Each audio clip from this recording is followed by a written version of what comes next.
É o caso de perguntar-se que paz social poderá existir no Brasil. A paz dos donos do poder, dos donos da riqueza, dos donos da cultura, ou a paz da maioria dos cidadãos pobres, dos trabalhadores, dos miseráveis da terra, dos indígenas condenados ao genocídio. O tempo tá fechando, então toca a sirene. Não mandaram educação, só mandaram a PM. Eu sou Tamires Menezes e você está ouvindo Aprendendo Através. Eu havia pensado no formato de aula para esse podcast. E no fazer do ofício, dos estudos, planos, processos organizativos para essa iniciativa, eu percebi que não há separação entre o processo de comunicação e o processo de formação, pois ambas têm seu caráter e potencial formativo. Quando eu era criança, eu gostava de gravar na fita cassete partes que eu gostava de filmes ou mesmo de músicas dos filmes que minha mãe alugava em VHS. E inclusive eu aprendi com a minha mãe esse macete. Eu aprendi muitas coisas com a minha mãe. Hoje eu vejo melhor isso. E minha mãe sempre foi autodidata. Todas as coisas que exigissem imaginação e qualquer habilidade manual, minha mãe, ela só aprendia. Ela desenhava, ela pintava, esculpia, ela construía coisas. Minha mãe imaginava algo e fazia virar real.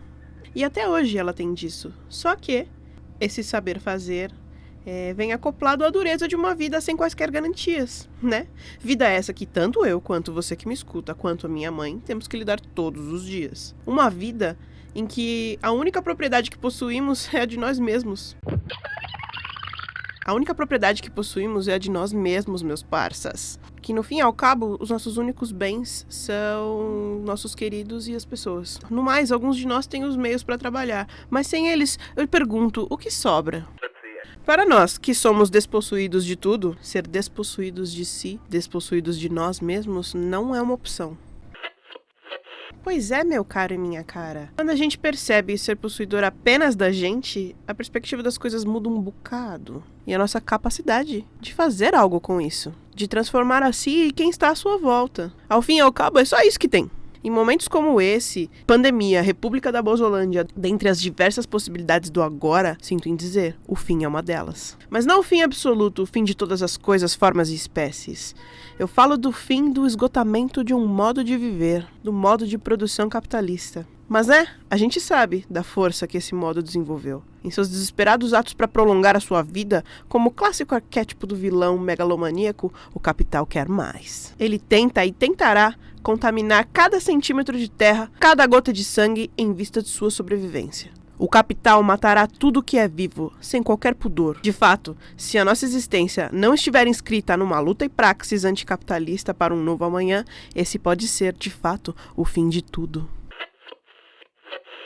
Quando eu, você, all the sexy Marxists out there, falamos de revolução, nós estamos falando de criar caminhos para que esta seja possível. Tal qual classe e sujeito político, não existe revolução a priori. A construção do saber fazer revolucionário não possui um manual, mas tem muito que a gente pode aprender e muito que a gente pode reinventar. Precisamos revisitar as formas de organizações consolidadas e também pensar em novas formas de organização para esse momento. Mas, como eu tenho falado demais, quem sabe o nosso amigo Florestan Fernandes possa iluminar um segundinho? Ô, Florestan! Nós temos de refletir sobre os caminhos do socialismo e especialmente do marxismo para apanhar essa realidade viva e crua, não em termos meramente teóricos, mas em termos nos quais a teoria possa servir de instrumento para a ação da transformação do homem e da sociedade. Muito obrigada ao professor e companheiro Florestan Fernandes por essa contribuição, direto de 1991, do Largo São Francisco, da Faculdade de Direito da USP, no seminário em defesa do marxismo.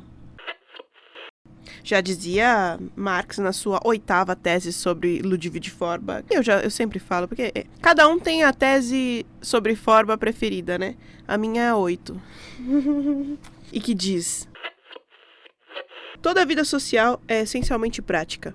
Todos os mistérios que conduzem a teoria ao misticismo encontram sua solução racional na prática humana e na compreensão dessa prática. Quando falamos em revolução, como eu já disse, falamos sobre o caminho para que essa seja possível. O nosso amigo Florestan fala sobre apanhar essa realidade para que a teoria seja um instrumento efetivo da ação pela transformação. Ele fala de um lugar que me é muito caro: análise e compreensão da realidade material. É e pode ser uma ferramenta fundamental para o processo de transformação. Isso, como eu já disse, tanto a nível individual quanto a nível coletivo, nacional, global. Hoje, o caráter pedagógico da luta política, da organização e da relação intrínseca entre teoria e práticas revolucionárias, tão bem defendidas por Rosa Luxemburgo, faz todo sentido. O papel de uma compreensão totalizante de processos e, portanto, uma compreensão não alienante é uma concepção que aqui no Brasil devemos ao nosso querido convidado do passado, o professor e companheiro Florestan Fernandes. O fim do capitalismo implica na construção coletiva do amanhã, hoje.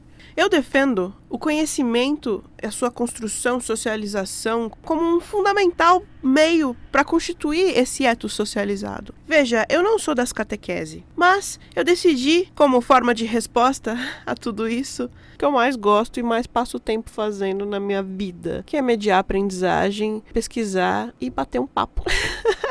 É isso mesmo. E como depois de todos esses anos de formação, pesquisa, militância, de tentativa de disputa de espaços, fossem esses institucionalizados ou não, decidi conciliar de uma forma menos presa a uma ou outra linguagens. Gosto dessa fluidez, porque já faz parte da minha prática, tanto enquanto educadora popular, quanto arte educadora, quanto pesquisadora, mas também enquanto, companheira, camarada, amiga. Em todos esses ambientes, já faz parte da minha prática trazer a pesquisa, pensar a teoria enquanto um fulcro, enquanto um ponto de apoio.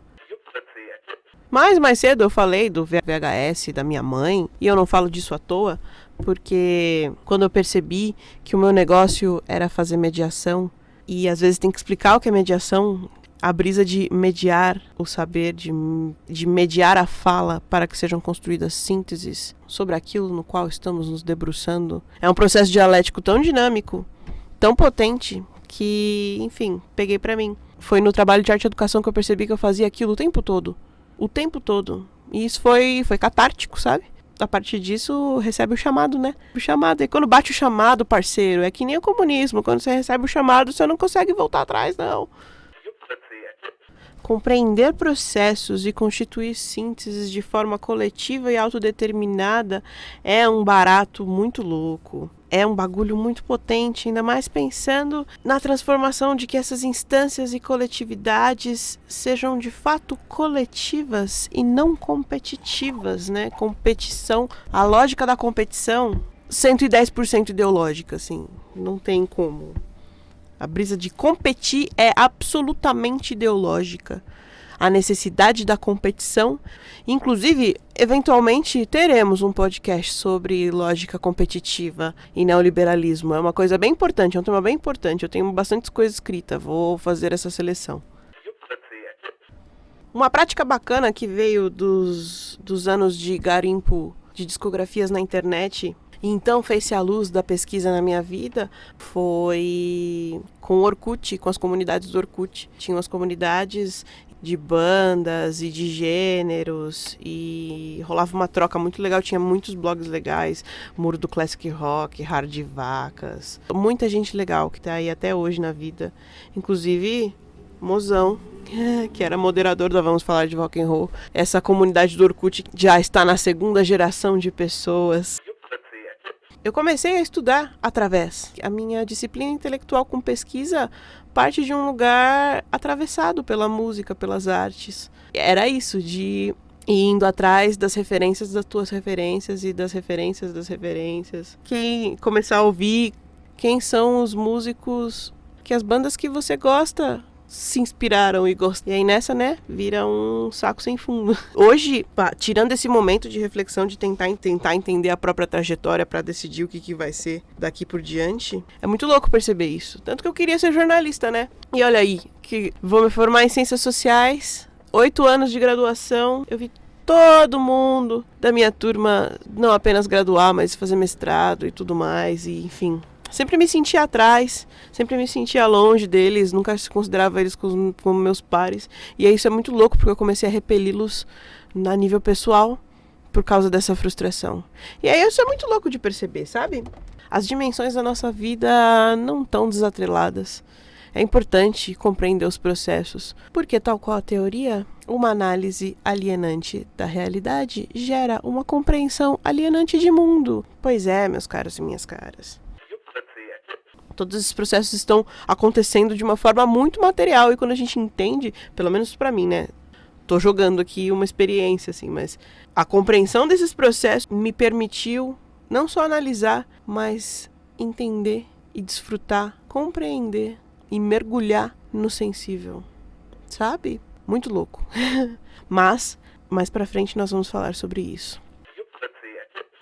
Agora, na segunda metade de julho, foi aniversário de um monte de gente que tá aqui comigo agora. Não elas, mas um pedacinho delas. Foi aniversário do Floresta Fernandes, nosso companheiro que veio direto de 1991 fazendo uma contribuição hoje no podcast. Do Antônio Cândido, que eu estou aqui com alguns livros dele. Do Marcuse. E tenho lido o Marcuse. E aí, dentro dessa coisa que eu disse sobre as bandas e sobre ir buscando os artistas, sobre ir buscando quem é de fonte de inspiração, de quem te inspira, e ir criando essa reação dialética de vendo de onde vêm as coisas, de onde vem o som, de onde vem aquela linha de raciocínio, de onde vem aquela construção de mundo, de onde vem aquela visão sensível, de onde vem... São boas inquietações, não tem lugar certo para por onde começar, mas tem vários procedimentos que podem ser úteis. Desde o ano passado lendo Angela Davis, e depois de Angela Davis fui ler Marcuse. Essa dimensão prática do conhecimento, onde a própria Davis coloca, né, que tem um documentário muito bom que chama Libertem Angela Davis, que em inglês é Free Angela Davis and All Political Prisoners. Esse documentário é muito importante, assistam se possível. Posso disponibilizar um linkão aí pra gente assistir, ou a gente socializar, fazer um cineclubes no falecido espaço do Círculo Zona Leste, onde nós estávamos organizando algumas atividades políticas. A gente estava com um cineclube Glauber Rocha, enfim, era um dos filmes para passar. Então a gente podia pensar, né, uma forma de fazer uns cineclubes aí clandestinos à distância. Mas bem, depois da Angela Davis, fui ler Marcuse, inclusive estou escrevendo sobre arte e liberação através. Aguardem. No livro Materialismo Histórico e Existência, o Marcuse tem um texto que chama Contribuições para a Compreensão de uma Fenomenologia do Materialismo Histórico, de 1968. Lançado aqui, né, em 1968. O Marcuse diz que a estrutura e a mobilidade do acontecer ligam-se ao ser. Talvez eu não tenha marca-textos e highlights o suficiente para dizer o quanto isso é importante. As verdades do marxismo, diz o Marcuse, não são apenas verdades do conhecimento, e sim verdades do acontecer, porque é um pressuposto do materialismo histórico dialético. E a professora Isabel Loureiro, eu indico fortemente um trabalho que ela realiza com a Fundação Rosa Luxemburgo. Tem uma série de videoaulas sobre a atualidade do pensamento de Rosa Luxemburgo. A Fundação Rosa Luxemburgo faz um trabalho belíssimo de difusão do pensamento da Rosa Luxemburgo. Vou deixar links. Mas bem, a professora Isabel Loureiro tem um artigo sobre o Marcuse, em que ela fala sobre anticapitalismo e emancipação. E ela acaba discutindo brevemente da dificuldade de entrada do pensamento do Marcuse no Brasil por conta da ditadura militar. Herbert Marcuse, para quem não conhece, além de mentor da Angela Davis, enfim, é um filósofo importantíssimo, teve uma grande relevância nos anos 60 e 70, nos movimentos de liberação. Tanto Marcuse quanto Angela Davis propõem essa dimensão prática do conhecimento, de que o conhecimento não existe numa dimensão de si. Ele é prático, porque ele se baseia na compreensão das práticas. E vale a pena citar novamente a nossa amiga querida Tese 8 de Marx sobre Feuerbach, que se encontra na ideologia alemã, que se você tiver a ideologia alemã, vai lá dar uma olhadinha. Se não tiver, eu vou deixar o link aqui pra você, não tem problema não. Tá tudo bem, meu querido amigo ouvinte, minha querida amiga ouvinte. Ninguém precisa conhecer tudo sobre todas as coisas, mas, quem sabe, se todos nós dividirmos o que nós já conhecemos, nós consigamos construir um repertório comum de conhecimento para que minimamente nós consigamos produzir sínteses coletivizadas, sínteses que, enfim, contemplem, agreguem e mobilizem tanto intelectualmente em seus corações e mentes, mas que mobilizem as pessoas para uma prática anticapitalista, para uma prática socialista. Eu cito aqui um queridíssimo amigo, um grande intelectual, um grande formador, um grande radialista, um grande jornalista. E eu rasgo cedo mesmo para as pessoas que eu admiro, foda-se, entendeu? Carlos Eduardo Lima, o Céu, da Célula Pop. Um beijo, Céu. Esse podcast não existiria se não fosse por você. Inclusive, sigam Célula Pop, sigam o Céu, conheçam a sua iniciativa História por Música, enfim. Carlos é foda. Mas, e eu vou citar o Carlos aqui, quando ele diz que não existe nada mais moderno do que o socialismo. Não há nada mais moderno do que o socialismo. Inclusive, solta o Florestan aí.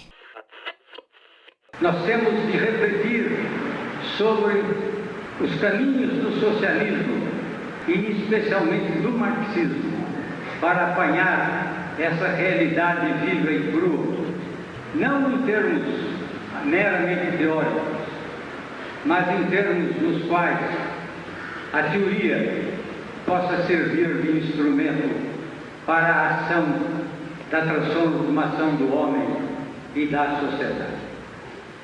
Tem-se dito, o marxismo está morto. E eu respondo, viva o marxismo!